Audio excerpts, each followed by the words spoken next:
வானத்தையும் பூமியையும் படைத்த சர்வ வல்லமையுள்ள தேவனை ஸ்தோத்தரிப்போமாக. இந்த ஜூலை 5ஆம் தேதி முழுவதும் கண்ணின்மணி போல நம்மை பாதுகாத்து வந்த தேவனுக்கு நன்றி செலுத்துவோமா? கிருபையும் மகிமையும் நிறைந்த எங்கள் பரிசுத்தமுள்ள நல்ல தகப்பனே, ஸ்தோத்தரிக்கிறோம், துதிக்கிறோம் ராஜா.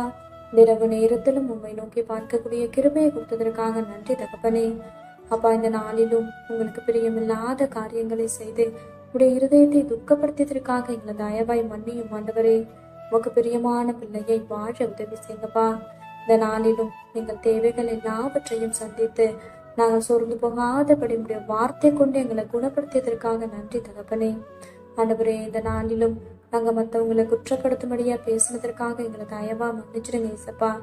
ஒருவரையும் குற்றவாளிகள் என்று தீர்க்காதிருங்கள், அப்பொழுது நீங்களும் குற்றவாளிகள் என்று தீர்க்கப்படாதிருப்பீர்கள்னு சொல்லியிருக்கீங்களா ஆண்டவரே. அப்பா, உங்க வார்த்தைக்கு கீழ்ப்படிந்து வாழ உதவி செய்யுங்கப்பா. உண்மை போல எல்லாரையும் நேசிக்கவும் எல்லாரிடத்திலும் தாழ்மையாய் நடந்து கொள்ளவும் நீர் கற்று தருவீராக.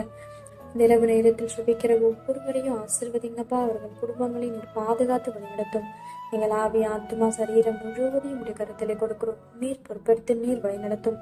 இயேசு கிறிஸ்துவின் இனிய நாமத்தில் சுபிக்கிறோம் ஜீவனுள்ள நல்ல பிதாவே, ஆமென்.